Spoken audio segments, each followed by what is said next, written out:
আলহামদুলিল্লাহ, যাবতীয় প্রশংসা, অগণিত শুকরিয়া একমাত্র আল্লাহ রাব্বুল আলামিনের জন্য, যার অশেষ দয়ায় আল্লাহর ঘরে আল্লাহর বিধান জুমার সালাত আদায়ের জন্য সময় মতো উপস্থিত হওয়ার সুযোগ পেয়েছি। সে আল্লাহর প্রশংসা করে মন থেকে শুকরিয়া আদায় করি। আলহামদুলিল্লাহ।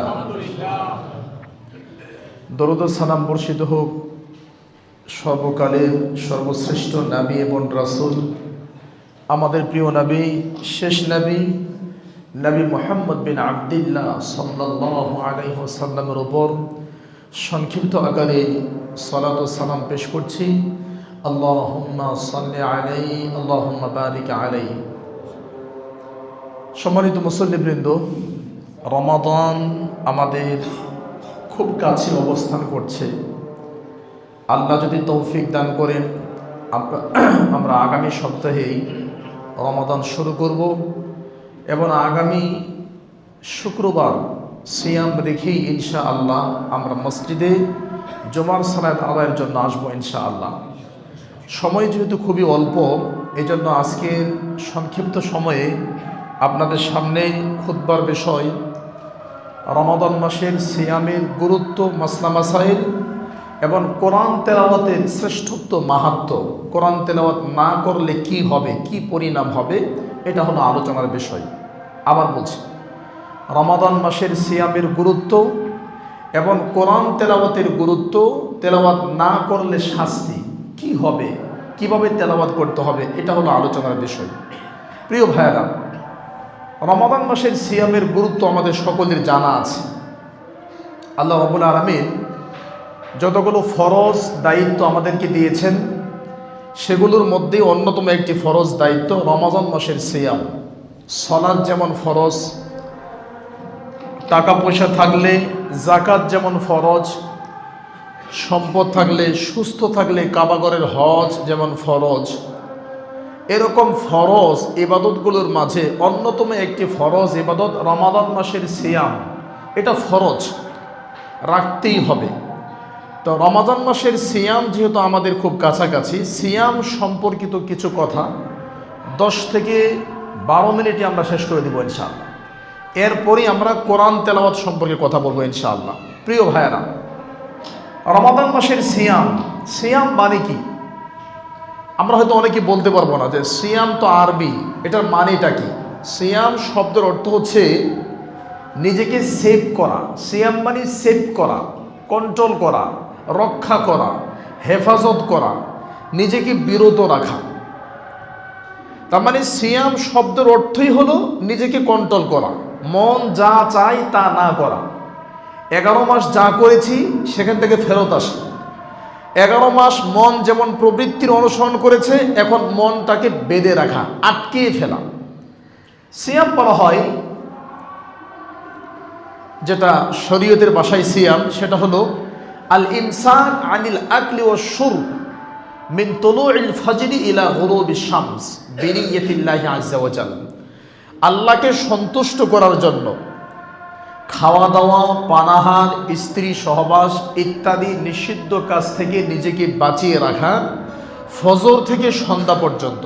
তাহলে আল্লাহকে সন্তুষ্ট করার জন্য সুবহ সাদিক থেকে শুরু করে সন্ধ্যা পর্যন্ত খাওয়া দাওয়া, পানাহার, স্ত্রী সহবাস সহ বিভিন্ন নিষিদ্ধ কাজ থেকে নিজেকে বাঁচিয়ে রাখার নাম হলো সিয়াম। সিয়ামটা কার জন্য ফরজ? 1, প্রাপ্ত বয়স্ক হওয়া। 2, মুসলিম হওয়া, কারণ অমুসলিমের জন্য সিয়াম ফরজ নয়। 2, প্রাপ্ত বয়স্ক হওয়া।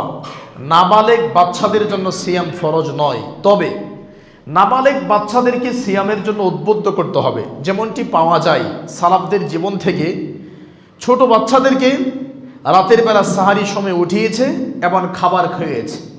দুপুর অথবা 11টা 12টা পর্যন্ত অথবা দুপুর পর্যন্ত বাচ্চাকে না খাওয়ায়ে বিভিন্ন রকম খেলনা দিয়ে খেলার কাজে ব্যস্ত রেখে তাদেরকে অভ্যস্ত করেছে। এমন নজিরও পাওয়া যায় সাহাবী ও সালাফদের মাঝে। সুতরাং কোরআন কারীমের একাধিক আয়াত থেকে প্রমাণিত হয় সালাফদের আদর্শ আমাদেরকে মেনে নিতে হবে। এজন্য ছোট বাচ্চা এদেরকেও আমাদেরকে সিয়ামের প্রতি উদ্বুদ্ধ করতে হবে। তাহলে এক, মুসলমানদের জন্য সিয়াম ফরজ, অমুসলমানদের জন্য নয়। দুই, প্রাপ্তবয়স্ক ব্যক্তির উপর ফরজ, নাবালেগ বাচ্চাদের জন্য ফরজ নয়। তিন, সুস্থ ব্যক্তির উপর ফরজ, অসুস্থ ব্যক্তি খুব বেশি অসুস্থ তার জন্য ফরজ নয়। চার, মুকিম ব্যক্তি যিনি বাড়িতে আছেন তার জন্য ফরজ, যিনি সফরে আছেন চট্টগ্রাম, রংপুর, দিনাজপুর, দেশে অথবা দেশের বাহিরে কোথাও, তার জন্য রমজানের সিয়াম তাৎক্ষণিক ফরজ নয়, সে কাজা করবে। পাঁচ, মহিলাদের বিশেষ রোগে আক্রান্ত যারা, তাদের জন্য ফরজ নয়, অর্থাৎ পিরিয়ডের রোগে যারা আক্রান্ত তারা সিয়াম রাখবে না, তাদের জন্য তাৎক্ষণিক রাখতে হবে না, রমজান যাওয়ার পরে তারা কাজা আদায় করবে। তাহলে আমার ভাই, সিয়াম ফরজ কাদের জন্য? মুসলিম হওয়া, প্রাপ্তবয়স্ক হওয়া, সুস্থ থাকা, বাড়িতে থাকা, অসুস্থ না হওয়া, মহিলাদের বিশেষ রোগ না থাকা। দলিল কি? আল্লাহ সুবহানাহু ওয়া তাআলা বলেন কোরআনুল কারীম 2 নম্বর সূরা, সূরা আল বাকারা 185 এবং 86 নম্বর আয়াত। আল্লাহ বলছেন, فمن كان منكم مريضا أو على سفر فعدة من أيام أخر فمن كان منكم مريض মানে অসুস্থ, যারা অসুস্থ হবে, আও আলা সাফার অথবা সফরে থাকবে, ফাইদ্দাতুম মিন আইয়ামিন উখার তারা রমজান মাসে সিয়াম রাখতে হবে না, রমজান যাওয়ার পরে এটা কাজ আদায় করবে। আর আল্লাহ সুবহানাহু ওয়া তাআলা প্রত্যেকটা বিধান যারা প্রাপ্তবয়স্ক তাদেরকে দিয়ে থাকেন। এই জন্য আমার ভাই, রমজান সম্পর্কে আমরা জানলাম এবং কাদের জন্য ফরজ সেটাও আমরা জানলাম। এবার গুরুত্বপূর্ণ বিষয় আমার ভাইয়েরা, গুরুত্বপূর্ণ কিছু মাসালা যেগুলো সকলের উপস্থিতিতে আমাদের বলা দরকার ছিল, যেহেতু তারা এখনো মুসল্লি সম্পন্ন হয় নাই, আমরা সেগুলো পরে বলবো, কারণ এটা সবারই জানা দরকার। রমজান মাসের এই মাসলাগুলো সকলকেই জানা দরকার, যেগুলো অনেক কিতাবে পাওয়া যাবে না, অথবা যেগুলো আধুনিক মাসালা ডাইরেক্ট কোরআন এবং সুন্নাহর মাঝে নেই, এটা গবেষণা। তো আমরা ইনশাআল্লাহ এগুলো শেষে শেয়ার করবো ইনশাআল্লাহ। এখন যাচ্ছে গুরুত্বপূর্ণ বিষয়। রমজানের সিয়াম যারা রাখে না তাদের তিনটা ধরন। এক, রমজান মাসের রোজা রাখে না, এমনিতেই রাখে না, কিন্তু স্বীকার করে। সিয়াম যে রাখে না মনে কষ্ট আছে, সিয়াম না রাখার কারণে সে যে পাপী, এই পাপটা স্বীকার করে। এইরকম যদি হয় যে রমজানের রোজা রাখে না, তাহলে এই লোকটা কবিরা গুনাহে লিপ্ত আছে। এই লোকটা যদি তওবা না করে মারা যায় তাহলে সে নিশ্চিত জাহান্নামী। সূরা নূর 31 থেকে 32 নম্বর আয়াত এবং সূরা হুজুরাত আল্লাহ সুবহানাহু ওয়া তাআলা বলছেন, ওয়ামান লাম ইয়াতুব ফাউলাইকা হুমুয যালিমুন, যারা তওবা না করে মারা যাবে তারা জালেম। তাহলে রমজান মাসের রোজা যারা এমনিতেই ছেড়ে দেয় খেলতামাশায়, অনিচ্ছায় অথবা ইচ্ছায়, কিন্তু স্বীকার করে, তারা কবিরা গুনাহ করে আছে। নাম্বার দুই, যারা রমজান মাসের সিয়াম রাখে না এবং এটাকে অস্বীকার করে, এটা যে আল্লাহর বিধান স্বীকারই করে না, এমন যারা আছে তারা কাফের, তারা মুশরিক, অথবা তারা ইসলাম থেকে বের হয়ে যাবে। এটাই চূড়ান্ত। রমজান মাসের রোজা কেউ যদি না রাখে, অস্বীকার করে, এটা আল্লাহর বিধান মানে না, তাহলে সে কাফের হয়ে যাবে। তিন, রমজান মাসের সিয়াম তো রাখে না, সিয়াম নিয়ে ঠাট্টা মস্করা করে, অথবা আল্লাহর বিধানের সাথে মজা করে, যে আল্লাহ আমাদেরকে 11 মাস দিনের বেলা 3 বার 5 বার 7 বার খাওয়ার অনুমতি দিয়েছে, বার না অসংখ্যবার, যতবার খেতে মন চাই ততবার খাবে। কুলু ওয়াশরাবু ওয়ালা তুসরিফু, খাও, পান করো, নষ্ট করো না।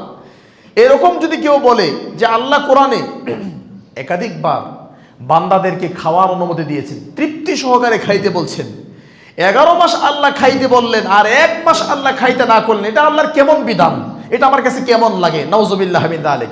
এই কথাও কেউ যদি বলে তাহলে সে বেঈমান হয়ে যাবে, কাফের হয়ে যাবে। মারা গেলে গোসল হবে না, মারা গেলে জানাজা হবে না, মারা গেলে দাফন কাফন হবে না, মারা গেলে মুসলিমদের কবরে তাকে কবর দেওয়া যাবে না। ভালো করে বুঝবেন। এক, রমজান মাসের রোজা যারা রাখে না, এমনিতে রাখে না, এরা কবিরা গুনাহ করছে, যদি তওবা না করে মারা যায় নিশ্চিত জাহান্নামী। দুই, রমজান মাসের সিয়াম যারা অস্বীকার করে, আল্লাহর বিধানকে অস্বীকার করে, তারা ডাইরেক্ট কাফের। তিন, রমজান মাসের সিয়াম নিয়ে যারা ঠাট্টা মস্করা করে, আল্লাহর বিধানের সাথে মজা করে, বিভিন্নভাবে তুলনা করে, 11 মাস আল্লাহ খাওয়ার কথা বললেন, 1 মাস আল্লাহ টোটালি অফ করে দিলেন, এটা কেমন বিধান? এমন কথা কেউ যদি বলে সেও কাফের। 4, রমজান মাসে একজন মুসলিম সে রোজা রাখে কিন্তু হোটেল বিজনেস, হোটেল ব্যবসা করে, যে আল্লাহ সুবহানাহু ওয়া তাআলা ইফতারির সময় লাখ লাখ টাকার ইফতারি বিক্রি করে তাকে এত পরিমাণ লভ্যাংশ দিচ্ছেন আল্লাহ, ইফতারির সময় সারা দিনের ইনকাম আল্লাহ তাকে দিয়ে দিচ্ছেন, সাহারির সময় সারা রাত্রির ইনকাম আল্লাহ তাকে দিয়ে দিচ্ছেন। এরপরেও যারা মুসলিম পরিচয় দিয়ে নিজে রোজা রেখে রাস্তাঘাটে হাট বাজারে হোটেল ব্যবসার নামে পর্দা টানিয়ে যারা দিনের বেলা মানুষের খাবারের কাজে সহযোগিতা করছে, দিনের বেলা যাদেরকে সিয়াম ভঙ্গ করার কাজে উদ্বুদ্ধ করছে, নিঃসন্দেহে এটা তার হারাম এবং তার ইনকামও হারাম হওয়ার সম্ভাবনা আছে। এই কাজটা হারাম। দলিল 5 নম্বর সূরা মায়েদা 1 থেকে 2 নম্বর আয়াত। আমার ভাই, ইতিমধ্যে অনেকগুলো গুরুত্বপূর্ণ কথা বলে ফেললাম, তাহলে 4টা কথা বললাম, এগুলো আবার রিপিট করব, মানুষ আসুক, সময় আসে নাই। এবার আসেন আমার ভাইয়েরা, রমজান মাসের সিয়াম সম্পর্কে জানলাম, কার উপর ফরজ সেটাও জানলাম, যারা রাখবে না এদের 4টা ধরন, 4টা কোয়ালিটি বললাম, 3টা তার সাথে একটা। এবার আসেন আমার প্রিয় ভাইয়েরা, রমজান মাসের সিয়ামের সাথে গুরুত্বপূর্ণ একটি মাসালা, অনেকে অসুস্থ আছে, বয়োবৃদ্ধ, 70 বছর 80 বছর বয়স, 70 বছর বয়স, 80 বছর বয়স হয়ে গেছে, 90 বছর, এরকম যারা আছে, অথবা এরকম বেশি বয়স্ক সিয়াম রাখতে পারে না এবং রাখা সম্ভব না তার পক্ষে। 2 নম্বর, এমন বেশি অসুস্থ, বয়স বেশি না কিন্তু রোগ বেশি হয়ে গেছে, এত বেশি রোগ হয়েছে, রোগের কারণে ডাক্তার তাকে বলেছে যে আপনি যে কোনো সময় মরে যেতে পারেন, অথবা রমজান মাসের পরে আপনি বাঁচবেন এমনটা কোনো শিওর নাই, হতে পারে আপনি যে কোনো সময় মরে যেতে পারেন, যেমন আপনার ক্যান্সার হয়ে গেছে নাউজুবিল্লাহ, অথবা বড় ধরনের কোনো রোগ হয়েছে। এরকম যারা আছে, 1, বয়োবৃদ্ধ, অনেক বেশি বয়স্ক, সিয়াম রাখতে পারছে না। 2, বয়োবৃদ্ধ নয়, বয়স কম কিন্তু বেশি অসুস্থ হয়ে পড়েছে, সিয়াম রাখতে পারে না এবং মরে যাওয়ার সম্ভাবনা আছে। কে মরবে কে বাঁচবে আল্লাহ ভালো জানেন, শরীরের কন্ডিশন, অবস্থা এবং ডাক্তারের পরামর্শ এরকম যদি হয়, তাহলে ওই ব্যক্তির জন্য ফিদিয়া আদায় করতে হবে। ফিদিয়াটা কি আমরা বলছি, কোরআনুল কারীম 2 নম্বর সূরা আল বাকারা 184 নম্বর আয়াত, আল্লাহ বলছেন, وعلى الذين يطيقونه فدية طعام مسكين وعلى الذين يطيقونه فدية। যদিও এই আয়াতটা মানসুখ হয়ে গেছে, রহিত হয়ে গেছে, মানে ইসলামের শুরুর দিকে যাদের সামর্থ্য আছে, শক্তি আছে, সিয়াম রাখতে পারে, তাদের ক্ষেত্রে বলা হয়েছে তারাও যদি ফিদিয়া দেয় হয়ে যাবে। কিন্তু পরবর্তীতে আয়াত আল্লাহ মানসুখ করে দিয়েছেন যে না, যারা অসুস্থ বয়োবৃদ্ধ তারাই শুধু ফিদিয়া দিবে। ফিদিয়াটা কি? মনে করেন আপনার বাবা অসুস্থ, আপনার মা অসুস্থ, অথবা অনেক বেশি বৃদ্ধ, এই ক্ষেত্রে আপনার বাবা এবং আপনার মায়ের পক্ষ থেকে একজন মিসকিনকে খাবার দিবেন, তাকে ইফতারি দিবেন, সাহারি দিবেন, এটা সবচেয়ে পারফেক্ট। যদি ফিদিয়ার ক্ষেত্রে অর্ধ সার কথা বলা হয়েছে, সা যেটা 3.5 কেজি 4 কেজি অথবা কেজি নাই বলি, নাবি যেটা আছে আল্লাহর নবীর সা, এটাকে অর্ধ সা দেওয়া। এই ক্ষেত্রে আরো ফ্রেশ হওয়ার জন্য আপনার বাবা সুস্থ থাকলে যেমন তিনি সাহারি খেতেন, সাহারির খাবার এবং ইফতারি খাবারটা একজন মিসকিনকে দিয়ে দেন, অথবা সাহারির খাবার দিয়ে দিলে হবে। আপনার বাবার পক্ষ থেকে উনি সিয়াম রাখবে, তার সিয়ামও হয়ে যাবে, আপনার বাবারটাও হয়ে যাবে, এটার নাম হলো ফিদিয়া। কারণ ইসলাম আপনার জন্য সহজ করেছে, যেখানেই কঠিন হবে সেখানেই ইসলাম সহজ করে দিয়েছে। আমার ভাইয়েরা, তাহলে আমরা জানলাম যারা সিয়াম রাখতে পারবে না তাদের জন্য আল্লাহ এই ছাড়টা দিয়েছেন। আরো কিছু গুরুত্বপূর্ণ মাসলা আমরা পরে বলবো। এবার চলে যাচ্ছে রমজান মাস, কোরআন মাজিদ নাজিলের মাস। এই মাসে আল্লাহ সুবহানাহু ওয়া তাআলা কোরআন মাজিদ নাজিল করেছেন, এটা আমরা জানি যে আল্লাহ তাআলা এই মাসে কোরআন মাজিদ নাজিল করেছেন। এই মাসে কোরআন মাজিদ নাজিল হয়েছে, এটা বরকতপূর্ণ মাস। এই মাসে যাতে আমরা বেশি বেশি কোরআন তেলাওয়াত করতে পারি, কোরআন পড়তে পারি, বুঝতে পারি, এই জন্য এখন থেকে আমাদেরকে একটা প্রস্তুতি গ্রহণ করতে হবে।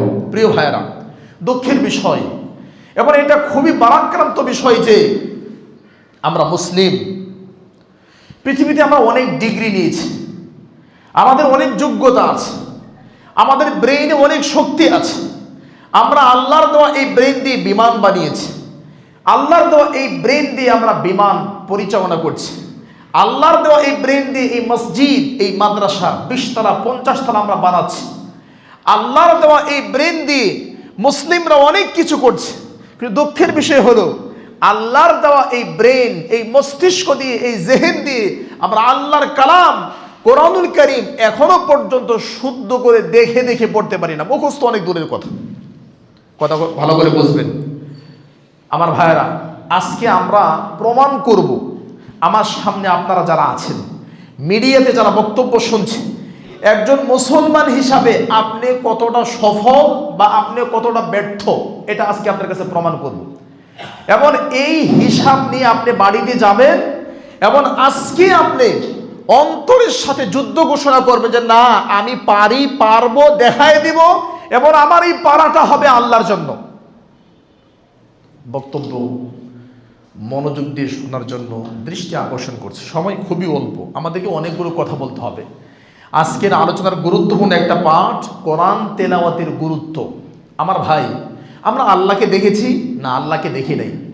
আল্লাহকে আমাদের চোখে দেখা সম্ভব না? সম্ভব না। 5 নম্বর সূরাতুল আনআম 7 নম্বর পারা 20 নম্বর পৃষ্ঠা আল্লাহ বলছেন, লা তুদরিকুহুল আবসার ওয়া হুয়া ইউদরিকুল আবসার ওয়া হুয়াল লাতীফুল খাবীর। লা তুদরিকুহুল আবসার, কেউ তোমরা তোমাদের চোখ দিয়ে আল্লাহকে দুনিয়াতে দেখতে পারবে না, সম্ভব না। তা আমরা আল্লাহকে দেখি নাই, আল্লাহর নবীকে দেখি নাই, জান্নাত দেখি নাই, জাহান্নাম দেখি নাই। অনেকে আছে কাবা ঘরও দেখি নাই, অনেকে আছে মসজিদ নববীও দেখি নাই। আমরা আল্লাহকে তো দেখি নাই, ডাইরেক্ট আল্লাহর সাথে সংশ্লিষ্ট, আল্লাহর সিফাত, আল্লাহর গুণ, আল্লাহর জাতের সাথে, আল্লাহর সত্তার সাথে সম্পৃক্ত এমন কোন জিনিস পৃথিবীতে একটাও নাই। একটা আছে, কোরআনুল কারীম। সুবহানাল্লাহ। কাবা ঘর এটা আল্লাহর জাতের সাথে না, এটা আল্লাহর জাত না। জাত বোঝেন, যেমন আমি আপনাকে বোঝাই, যদি এভাবে বুঝতে গেলে মানুষ ভুল বোঝে।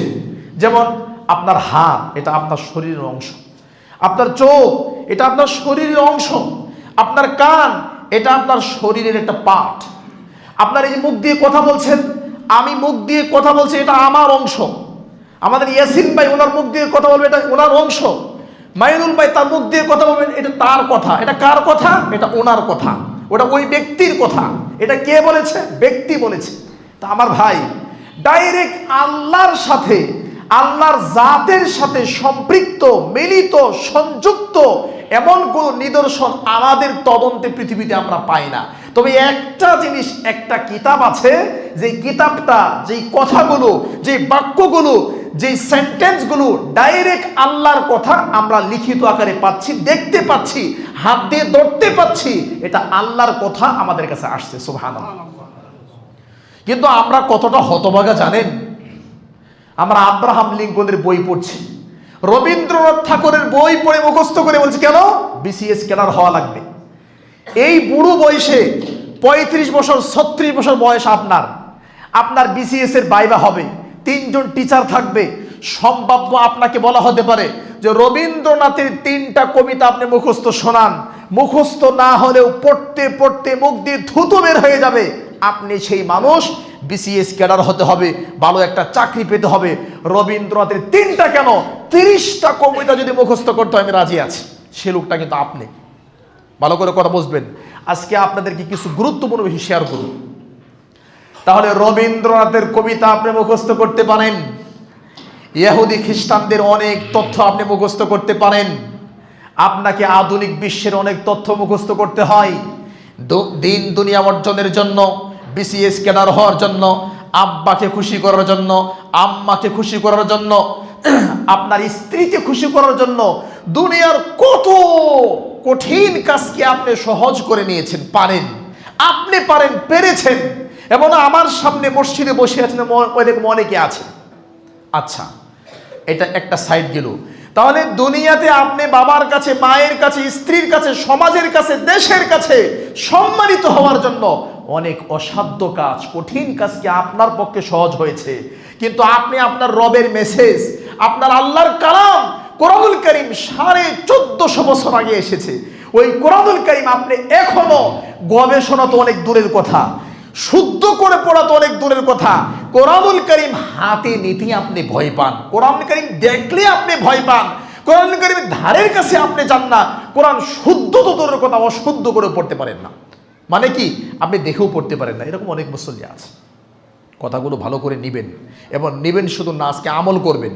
আমি বাস্তবমুখী কিছু উদাহরণ আপনাকে দিচ্ছি। আমার ভাই, এদেশের মাটিতে অনেক বিসিএস কেনার আছে, কোরআনুল কারীম দিবেন শুদ্ধ করে পড়তে পারে না।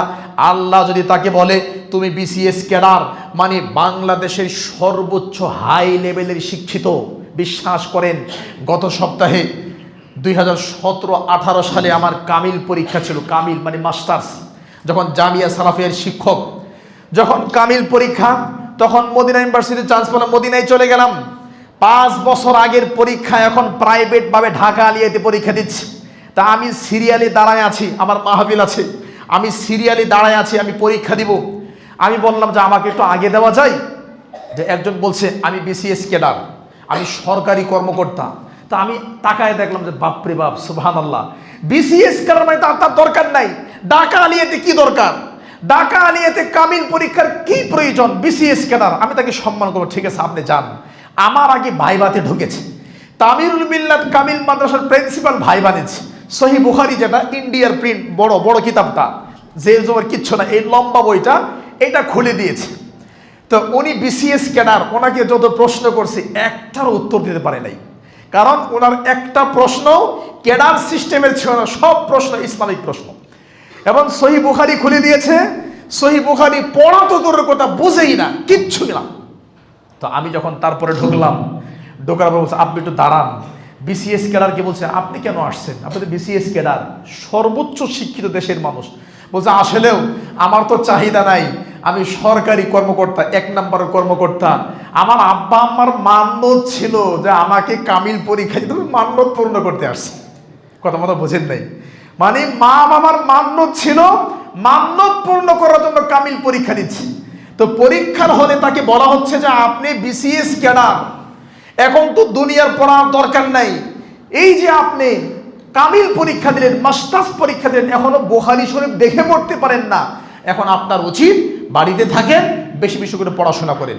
আমি যেই জিনিসটা আপনাকে বলতে চাচ্ছি, আমার সামনে একজন বিসিএস ক্যাডার, সে যদি সহিহ বুখারী দেখে পড়তে না পারে, কোরআনুল কারীম শুদ্ধ করে পড়তে না পারে, তাহলে এই বিসিএস ক্যাডার, এই অনার্স, এই মাস্টার্স, এই পিএইচডি ডিগ্রির কি মূল্য আছে আল্লাহর কাছে? কথাগুলো ভালো করে বুঝবেন। আপনারা তো এত পড়াশোনা তো করেন নাই। বিসিএস ক্যাডার মানে কি? বাংলাদেশের সর্বোচ্চ শিক্ষিত। এবার আসেন আমার ভাই, বাংলাদেশে 51,755 জন, প্রায় 52,000 ডক্টরেট আছে। ডক্টর তো বুঝেন, doctor Asadullah Ghalib sir, doctor Abu Bakar Zakaria, doctor Manzur Elahi, এই যে ডক্টর, ডাক্তার না, ডক্টর। ডক্টরটা কি? পৃথিবীতে সর্বোচ্চ একাডেমিক ডিগ্রির নাম হলো ডক্টরেট ডিগ্রি পৃথিবীতে। আগেটা বলছে বিসিএস ক্যাডার বাংলাদেশ। আর পৃথিবীতে সর্বোচ্চ একাডেমিক শিক্ষাগত যোগ্যতার ডিগ্রির নাম হলো ডক্টরেট ডিগ্রি। আর বাংলাদেশে প্রায় 52,000 ডক্টর আছে। যদি বলেন যে এই তথ্য কই পেয়েছেন, আপনারা নেটে সার্চ করেন যে বাংলাদেশে কতজন ডক্টর আছে। ডাক্তার না, ডক্টর। ডক্টর কি? পৃথিবীর সর্বোচ্চ শিক্ষিত ব্যক্তিকে বলা হয় ডক্টর, মানে এর উপর পড়াশোনা নাই। তো পৃথিবীর একাডেমিক সর্বোচ্চ ডিগ্রি হলো ডক্টরেট ডিগ্রি। বাংলাদেশে প্রায় 52,000, 18 কোটি মানুষ, 17 কোটি 62 লক্ষ মানুষের মধ্যে 52,000 ডক্টরেট ডিগ্রিধারী মানুষ আছে। আমার বিশ্বাস যারা জেনারেলে ডক্টরেট করেছে এদের 52,000 না 52 জন লোককে কোরআন ধরায় দেন যে কোরআনটা দেখে দেখে পড়েন, জিন্দেগিতেও পারবে না। অথচ তারা মুসলমান। বলবেন কেমনে বললেন? আমার ভাই, ইসলামিক লাইনে যারা পড়াশোনা করছে, ইসলামিক লাইনে, মাদ্রাসার লাইনে, তাদেরও বহু মানুষ আছে যাদের কোরআন তেলাওয়াত অশুদ্ধ। তাহলে আমার ভাই, এই রমাদান মাস কোরআন মাজিদ শুদ্ধ করে পড়ার মাস। রাসূল সাল্লাল্লাহু আলাইহি ওয়াসাল্লাম বলেন, সহিহ মুসলিম 804 নম্বর হাদিস, সহিহ মুসলিম 811 নম্বর হাদিস, সহিহ মুসলিম 812 নম্বর হাদিস এবং তিরমিজির 2891 নম্বর হাদিস, তিরমিজির 2892 নম্বর হাদিস, সহিহ বুখারীর 4008 নম্বর হাদিস। অনেকগুলো দলিল নিয়ে আসছিলাম, দলিলগুলো বলার সময় পাবো না, কারণ আপনারা ডিস্টার্ব করেছেন। আপনাদেরকে বারবার বলছি একটু টাইম মতো আসেন, আপনারা এখনো পর্যন্ত আসছেন না। আমার ভাই, আল্লাহকে ভয় করুন। আল্লাহকে ভয় করে সামনের রমজান মাসটাকে কিভাবে মূল্যায়ন করা যায় সেই চেষ্টা করেন। আমি এবার যেটা বলতে চাচ্ছি, এই যে হাদিস নাম্বারগুলো বললাম, আরেকটি গুরুত্বপূর্ণ তথ্য আপনাকে দিই। বাংলাদেশে 17,62,00,000 প্রায় 18 কোটি মানুষ, এর মধ্যে 70% মানুষ যারা কোরআন কোনো রকম পড়তে পারে। গ্রামের মহিলারা যেমন গুনগুন করে পড়ে এইরকম করে পড়তে পারে, শুদ্ধ করে কোরআন পড়তে পারে 10 থেকে 12% মানুষ। এটা শিওর না, এটা প্রায় তথ্য আপনাকে দিচ্ছি। তাহলে শুদ্ধ করে যারা পড়তে পারে, এদের মধ্যে যারা হাই লেভেলের শুদ্ধ, মানে এদের চেয়ে শুদ্ধ করে আর কেউ পড়তে পারে না, যারা প্রতি বছর বাংলাদেশের সীমানা পার হয়ে সৌদি আরব, কাতার, কুয়েত, লেবানন, জর্ডানে গিয়ে বিশ্ব কোরআন প্রতিযোগিতায় প্রথম পুরস্কার নিয়ে বাংলাদেশে আসছে, যাদেরকে আমরা এয়ারপোর্টে ফুলের মালা দিয়ে বরণ করে নিচ্ছি, সেই শ্রেষ্ঠ হাফেজ, বিশ্ব সেরা হাফেজ যারা আছে, এই বিশ্ব সেরা হাফেজ হয়েছে ঠিক আছে, কিন্তু এখনো পর্যন্ত কোরআনুল কারীমের কদর, মর্যাদা, শ্রেষ্ঠত্ব তারা এখনো বোঝে না। শুধু কোরআন মুখস্থ করলেই হবে না, কোরআন বুঝতে হবে, এমন আমল করতে হবে। কেন বললাম? আমার ভাই, বিশ্ব সেরা একজন হাফেজে কোরআনের গল্প আপনাকে শোনাচ্ছি। ওই সময়ে প্রায় 86 লক্ষ টাকা পুরস্কার পেয়েছে সৌদি সরকারের। সৌদি সরকার যে পুরস্কার তাকে দিয়েছিল, আজ থেকে প্রায় আরো 14-15 বছর আগে, ওটার বাংলা টাকা প্রায় 85 থেকে 86 লাখ টাকা হয়, প্রায় 1 কোটি টাকার সমান ওই সময়ে। তার মানে ওই সময়ে টাকার আরো অনেক দাম ছিল। এইরকম একজন বিশ্ব সেরা হাফেজে কোরআন, তাকে প্রশ্ন করা হচ্ছে, আপনি কি করে বিশ্ব সেরা হাফেজে কোরআন হলেন? উনি উত্তরে বলছে যে আমি বাথরুমের ভিতরে ঢুকেও কোরআন মাজিদ তেলাওয়াত করি। নাউজুবিল্লাহ বললেন না? একজনে বলছে নাউজুবিল্লাহ। কেন আমার ভাই? বিশ্ব সেরা হাফেজে কোরআন হয়ে গেছে, এখনো পর্যন্ত এইটুকু বিদ্যা তার ভিতরে নাই যে বাথরুমের ভিতরে কোরআন মাজিদ পড়া যায় না। তাহলে এরকম বিশ্ব সেরা লাখ লাখ হাফেজ থাকলে সমাজের কোনো উপকার আসবে না, যে এইটুকু বুঝে না বাথরুম কোরআন মাজিদ পড়ার জায়গা নয়। তাহলে আমার ভাই, আমার সামনে আপনারা যারা বসে আছেন, এবার আপনাদেরকে বলি, আপনারাও এখানে অনেকে আছেন সফল ব্যবসায়ী, এখানে অনেকে আছেন ব্যবসা করে সফল হয়েছেন, অনেকে আছেন পড়াশোনা করে সফল হয়েছেন, অনেকে আছেন যে আমরা খিলগাঁও ত্রিমোহিনী এলাকায় একটা বাড়ি করব, হ্যাঁ আমার আশা পূর্ণ হয়েছে। আমি মনে করি যারা ঢাকা শহরে থাকে এদের বিদ্যার অভাব নেই, যারা ঢাকা শহরে অবস্থান করে এদেরকে আল্লাহ অনেক বিদ্যা বুদ্ধি দিয়েছে। কারণ ঢাকা শহরে হাঁটলেও জ্ঞান লাগে, ঢাকা শহরে হাঁটাহাঁটি করলেও বিদ্যা লাগে। তার মানে আমার সামনে যারা আছেন আপনারা সবাই বুদ্ধিমান মানুষ। এখনো পর্যন্ত যারা আল্লাহর কালাম কোরআন মাজিদ পড়তে পারেন না, শুদ্ধ করে পারেন না, দেখে পারেন না, গবেষণা করতে পারেন না, অর্থ বোঝেন না, আপনাদের কাছে বিনয়ের সাথে অনুরোধ থাকবে, আল্লাহ যদি আপনাকে প্রশ্ন করে, তুমি ঢাকা খিলগাঁও ত্রিমোহিনী এলাকায় 10 তলা বিল্ডিং করেছো, তুমি বিসিএস ক্যাডার হয়েছো, তুমি ডক্টরেট ডিগ্রি নিয়েছো, তুমি কোটি কোটি টাকা আর্ন করেছো, তোমার দ্বারা পৃথিবীতে বহু উন্নত মানের কাজ হয়েছে, তুমি জ্ঞানী, তুমি বুদ্ধিমান, তোমার মস্তিষ্ক ফ্রেশ ছিল, তুমি কি আমার কালাম, আমার মেসেজ কোরআন মাজিদ পড়েছো, শুদ্ধ করে পড়েছো, দেখে পড়েছো? না। আপনি যখন না বলবেন তখন আপনার বিরুদ্ধে আমি নয়, বিশ্বনবী মুহাম্মদ সাল্লাল্লাহু আলাইহি ওয়াসাল্লাম আপনার বিরুদ্ধে দাঁড়ায় যাবে। দলিল সূরা ফুরকান 25 নম্বর সূরা 33 নম্বর আয়াত, ওয়াকালার রাসূল ইয়া রাব্বি, রাসূল বলবে হে আল্লাহ, ইন্না কওমি ইত্তাখাযু হাযাল কুরআন মাহজুরা, আমার কওম, আমার জাতি আপনার কালামকে পরিত্যক্ত করেছে, আপনার কালামকে ত্যায্য করেছে, আপনার কালামকে ত্যাগ করেছে, আপনার কালামকে ছেড়ে দিয়েছে। আল্লাহর নবী আপনার বিরুদ্ধে আল্লাহর সামনে, আল্লাহ ইন্না কওমি, আমার এই জাতি, এই মুসলিম উম্মাহ ইত্তাখাযু হাযাল কুরআন মাহজুরা, এরা কোরআনকে ত্যাগ করেছে, বাইবেল হাতে নিয়েছে, গল্প কাহিনী হাতে নিয়েছে, বিভিন্ন পুস্তকে হাতে নিয়েছে, বিভিন্ন গল্প পড়েছে, উপন্যাস পড়ে সারা রাত কাটিয়ে দিয়েছে, কিন্তু কোরআন মাজিদ পড়লে নাকি চোখ দিয়ে পানি আসে। উপন্যাসের বই ধরিয়ে দিবেন, রাত কখন শেষ হয়েছে কোনো খবর নাই। উপন্যাসে তো মজা লাগে। গল্পের কাহিনী ধরাই দিবেন, সারা রাত চলে যাবে। ৭১-এর মিথ্যা কাহিনী, ৬৯-এর, ৭১-এর, ৭০-এর মিথ্যা যুদ্ধের কাহিনী, যে যেমনি সত্যগুলো তখন পাওয়া যাওয়া কঠিন, বিকৃত তথ্যের অভাব নেই, যে যেটা আছে ওই ইতিহাস পড়ে সারা রাত কেটে গেছে। কিন্তু কোরআন কারীমের একটা আয়াত পড়লে আমার চোখে কেমনে গুতাই, আমার চোখে গুতাগুতি করে, আমার চোখে কেমন লাফালাফি করে, চোখ দিয়ে পানি পড়ে, আধা ঘন্টা পড়লে আমার মাজা ব্যথা করে। কেন? সব শয়তান আপনার কাদের মধ্যে উঠেছে, সব শয়তান আপনাকে পাকড়াও করেছে। কারণ আল্লাহর কালামে আপনার তৃপ্তি লাগে না, গান শুনতে শুনতে মনটা নষ্ট হয়ে গেছে। আমার ভাই, বিনয়ের সাথে অনুরোধ করে বলছি, রমজান মাস, এই রমজান পাবেন কিনা, আমি পাবো কিনা শিওর নাই, আগামী রমজান তাও শিওর নাই। বিনয়ের সাথে অনুরোধ করে বলতে চাই, রমজান মাস অনুগ্রহ করে আপনারা আল্লাহর কালাম কোরআন মাজিদ শুদ্ধ করে পড়েন। আমাদের মসজিদে হাফেজ সাহেবরা কোরআন মাজিদ পড়বে, তেলাওয়াত করবে, হাফেজদের পিছনে এসে শোনেন। আমার ভাই, নিজে পড়েন, নিজে পড়তে না পারলে চেষ্টা করেন, এবং কোরআন মাজিদ আপনার ঘরের মধ্যে তেলাওয়াত চালিয়ে রাখেন। সব সময় কোরআনের তেলাওয়াত চলবে। আল্লাহ আমাদের সকলকে সেই তৌফিক দান করুক, আল্লাহুম্মা আমিন। অনেক কথা বলার ছিল, জরুরি কয়েকটি কথা ভালো করে খেয়াল করেন। সিয়াম কি কি কাজ করলে রোজা নষ্ট হয়ে যায়? এক, ইচ্ছা করে খেলে, ইচ্ছা করে পান করলে সিয়াম নষ্ট হয়ে যায়। দলিল সহিহ মুসলিম 1155 নম্বর হাদিস, সহিহ বুখারী 1933 নম্বর হাদিস। যদি কেউ ইচ্ছা করে খায়, ইচ্ছা করে পান করে, রোজা নষ্ট হয়ে যাবে। ইচ্ছা করে বমি করলে রোজা নষ্ট হয়ে যাবে। হস্তমৈথুন করলে রোজা নষ্ট হয়ে যাবে। কোনো মহিলাকে নিয়ে চিন্তা করে বীর্যপাত করলে রোজা নষ্ট হয়ে যাবে। ভালো করে বোঝেন, খুব দ্রুত বলছি। ইচ্ছা করে খেলে রোজা নষ্ট, ইচ্ছা করে পান করলে রোজা নষ্ট। রোজা মানে হবে না, বাতিল। যদি দিনের বেলা কেউ সহবাস করে, সিয়াম নষ্ট হয়ে যাবে। দিনের বেলা কেউ হস্তমৈথুন করলে বা কোনো মহিলাকে নিয়ে চিন্তা করে দ্রুত বীর্যপাত করলে সিয়াম নষ্ট হয়ে যাবে। এরপর সিঙ্গা লাগালে কেউ বলছে সিয়াম নষ্ট হবে, কেউ বলছে হবে না। সবগুলোর দলিল আছে। 2 নম্বর সূরা সূরা আল বাকারা 186 এবং 87 নম্বর আয়াত খুলবেন, এবং সহিহ মুসলিম 1155 নম্বর হাদিস, সহিহ বুখারী 1930 এবং 33 নম্বর হাদিস, এগুলো খুলবেন। আর কি আমার ভাই, সিয়াম নষ্ট হওয়ার আরেকটা কাজ হলো, সেটা হলো কেউ যদি এইরকম কোনো ইনজেকশন নেই, যে ইনজেকশনের মধ্যে খাবার আছে, গ্লুকোজ আছে, ওই ইনজেকশন নেওয়ার কারণেও সিয়াম নষ্ট হয়ে যাবে।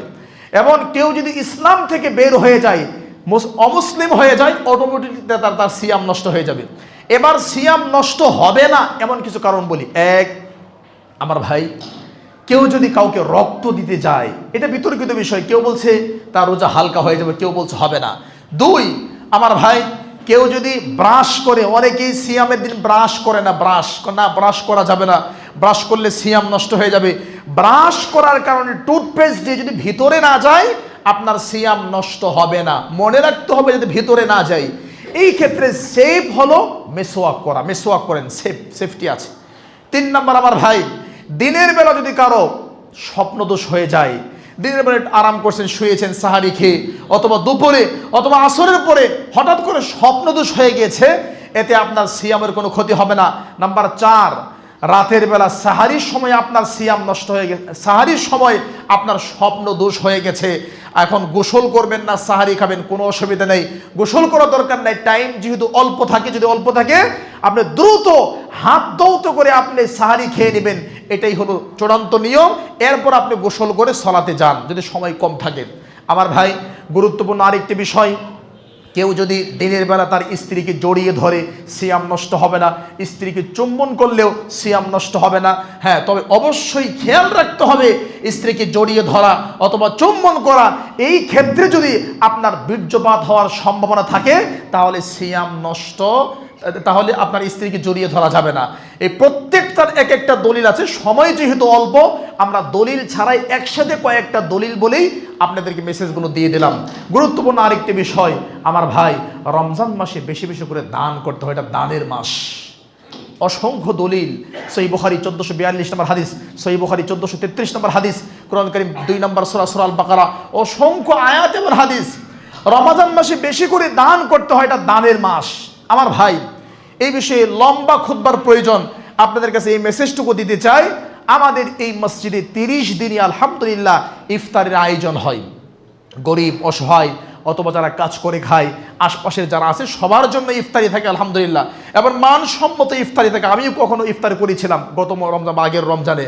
আপনারা এই সুন্দর কাজে, উত্তম কাজে মসজিদ কমিটির হাতে আপনারা সহযোগিতার হাত বাড়িয়ে দিবেন। তিরমিজির হাদিস, চমৎকার একটা হাদিস শোনেন, মান ফাত্তারা সায়েমা, যারা কোনো রোজাদারকে ইফতার করায়, হাদিসের ভাষা বোঝেন, কেউ যদি চায় রমজান মাসে 60টা সিয়ামের নেকি কামাই করবে, তাহলে সে যেন নিজে সিয়াম রাখে, আরেকজনকে করে ইফতার করায়। কেউ যদি চায় রমজান মাসে 90টা সিয়ামের নেকি অর্জন করবে, তাহলে সে নিজে সিয়াম রাখবে, প্রতিদিন 2 জন করে ইফতার করাবে। তার মানে আপনি যারাই ইফতার করাবেন সারা দিন 12 ঘন্টা, 14 ঘন্টা, 15 ঘন্টা সিয়াম রেখে ওই লোকটা যেই পরিমাণ নেকি পেয়েছে, একটা খেজুর, এক ডুব পানি আর যা কিছু দেন, এতটুকু ইফতার করার কারণে আপনি 100% ওই লোকে যা পেয়েছে আপনি তা পেয়ে যাবেন, একটু কম হবে না। নবী বলছেন, মান ফাত্তারা সাইমা, যারা রোজাদারকে ইফতার করায়, কানা লাহু কাজের সায়েম, রোজাদার ইফতার যিনি ইফতার করাইছেন তিনি ওই পরিমাণ নেকি পাবেন সারা দিন ওই লোকটা কষ্ট করে রোজা রেখে যে পরিমাণ নেকি পেয়েছে। লা ইয়ানকুসু যালিকা মিন উজুরিহিম শাইআ, নবী বলেছে এতে যিনি ইফতার করাইছেন, যারা ইফতার করাইছে, কারো নেকিতে কমতি হবে না, আল্লাহ সবাইকে 100% নেকি দিয়ে দিবেন। সুবহানাল্লাহ। অতএব আমার ভাই, এই মসজিদে ইফতারের আয়োজন হয়, আপনারা সহযোগিতার হাত বাড়িয়ে দিবেন। রমজান মাসে বেশি বেশি করে দান করবেন, বিশেষ করে এই দানটা রমজানের আগেই করতে হবে। এছাড়াও মসজিদের আরও অনেক কাজ, আরও অনেক বিষয় আছে, আপনারা সহযোগিতার হাত বাড়িয়ে দিবেন। আমার ভাই, জুমার খুতবা শেষ মুহূর্তে চলে আসে, কয়েকটি গুরুত্বপূর্ণ কথা যেগুলো আপনারা মিস করেছেন সেগুলো বলেই আমরা শেষ করছি। এক, সিয়াম মানে নিজেকে সেভ করা। সেভ করা মানে হারাম, নিকৃষ্ট, নোংরা, অবৈধ সব কিছু থেকে নিজেকে সেভ করা। 2 নাম্বার, সিয়ামটা ফরজ। যদি কেউ রমজান মাসের রোজা না রাখে আর তওবা না করে মারা যায়, রমজানের সিয়াম না রেখে তওবা না করে যদি কেউ মারা যায়, তাহলে সে ডাইরেক্ট জাহান্নামে যাবে। সে জাহান্নামে যাবেই যাবে, কারণ একটা ফরজ ইবাদত সে পালন করে নাই। 2, রমজান মাসের সিয়াম কেউ যদি অস্বীকার করে, তাহলে ডাইরেক্ট সে কাফের হয়ে যাবে। 3, রমজান মাসের সিয়াম নিয়ে কেউ যদি ঠাট্টা মস্করা করে, মজা করে, বলে আল্লাহর কেমন বিধান এটা, হ্যাঁ সারা বছর 3 বেলা 4 বেলা খেয়েছি, এখন আল্লাহ 1 মাস সব কিছু বন্ধ করে দিয়েছে, এইরকম কথা কেউ যদি ইসলামের এই বিধানটা নিয়ে বলে, তাহলে সেও কাফের হয়ে যাবে। তাহলে আমার ভাই, 1, রমজান মাসের সিয়াম না রাখলে কবিরা গুনাহ হবে, তওবা না করে মারা গেলে জাহান্নামে যেতে হবে। রমজান মাসের সিয়াম অস্বীকার করলে কাফের হয়ে যাবে। রমজান মাসের সিয়াম নিয়ে কেউ ঠাট্টা মস্করা করলে কাফের হয়ে যাবে। রমজান মাসে কেউ যদি হোটেল বিজনেসের নামে মানুষকে হোটেলের মধ্যে দিনের বেলা এনে খাবারের আয়োজন করে হারাম কাজ করবে। আর এই সমস্ত হারাম কাজের কারণে, বিশেষ করে সিয়াম না রাখলে, অস্বীকার করলে, ঠাট্টা মস্করা করলে কাফের। মরে গেলে জানাজা হবে না, মরে গেলে গোসল হবে না, মরে গেলে দাফন কাফন হবে না, মরে গেলে ওকে মুসলমানদের কবরে কবর দেওয়া যাবে না, মরে গেলে ওর জন্য দোয়াও করা যাবে না, কারণ সে অমুসলিম অবস্থায় মারা গেছে। যদি সে রোজাকে অস্বীকার করে, যদি সে রোজা নিয়ে ঠাট্টা মস্করা করে, তাহলে সে কাফের হয়ে গেছে। নাউজুবিল্লাহ মিন যালিক। আমার ভাই, এরকম গ্রামগঞ্জে অনেকে আছে সিয়াম রাখে না, অনেকের কষ্ট হয়। যে না, আসলে কষ্ট হয় না, এটা শয়তান আপনার ভিতরে ঢুকেছে। আল্লাহ আমাদের সকলকে আগামী রমজানে সঠিকভাবে সিয়াম পালন করার তৌফিক দান করুন, আল্লাহুম্মা আমিন। বিশেষ করে বিনয়ের সাথে অনুরোধ, আপনি শ্রেষ্ঠ বিসিএস ক্যাডার, আপনি অনার্স মাস্টার ডিগ্রি নিয়েছেন, আপনি ডাক্তার হয়েছেন, আপনি ডক্টর হয়েছেন, পৃথিবীতে বহু ডিগ্রি নিয়েছেন, কিন্তু কোরআন আপনি শুদ্ধ করে পড়তে পারেন না, আল্লাহর কাছে আপনার কোনো মূল্য নাই, কোনো দাম নেই। বিনয়ের সাথে অনুরোধ থাকবে, আপনাকে আল্লাহ মেধা দিয়েছে, এই মেধাকে কাজে লেগে আল্লাহর কালাম মহাগ্রন্থ আল কোরআন এখনই শুদ্ধ করে পড়ার চেষ্টা করেন। আরে আপনিই তো এসে বলবেন আমাদের মাইনুল ভাইকে যে দয়া করে আপনার মসজিদে একটা কোরআনের মজলিস তৈরি করেন, একটা হাফেজ রাখেন, বেতনটা আমি দিব। আমরা 20 জন আছি, আমরা 30 জন আছি, কোরআন কেমনে শিখতে হয় শিখবো। আমি বিসিএস ক্যাডার, আমি মতিঝিল চাকরি করি, আমি বাংলাদেশ ব্যাংকে চাকরি করি, আমার মেধা আছে, আমার শক্তি আছে, আমার পাওয়ার আছে, আমার অর্থ আছে, আমি দুনিয়াতে অনেক সফলতা অর্জন করেছি, কিন্তু কোরআন পড়তে পারি না। আজকের খতিবের বক্তব্য শুনে আমি ঈর্ষা করেছি, আমি মনের সাথে জিদ করেছি কোরআন কেমনে পড়তে হয় পড়বো, শিখবো। এটা তো আপনার ইমানের দাবি। এত শক্ত করে বলার পরে আপনার ইমানের দাবি, আপনি মসজিদ কমিটিকে বলবেন একটা মাদ্রাসা তৈরি করেন। আগামী রমজান থেকে অন্তত পক্ষে এই রমজানে কোরআনের একটা মজলিস তৈরি করেন, একটা হাফেজ রাখেন, বেতন আমরা দিব, কোরআন শিখবই শিখবো। কেন শিখবো না? দুনিয়ার চাকরির জন্য যদি এত কিছু মুখস্থ করতে পারি, জান্নাতের জন্য আল্লাহর কালামটা শুদ্ধ করে পড়তে পারবো না ইনশাআল্লাহ? আল্লাহ আমাদের সকলকে তৌফিক দান করুক, আল্লাহুম্মা আমিন। আমার ভাই, তাহলে যেহেতু এটাই হয়, আমরা একটু আল্লাহকে বলতে চাই, হাত তুলে একটু ওয়াদা করতে চাই।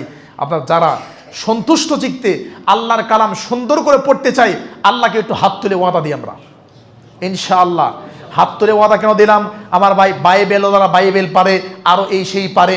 আমরা কোরআন মাজিদ, আল্লাহ আমাদের কোরআনের মাধ্যমে সম্মানিত করেছে। কোরআনটা কেন পারবো না, কেন পড়বো না? আল্লাহ আমাদের সকলকে পড়ার জন্য তৌফিক দান করুক, আল্লাহুম্মা আমিন।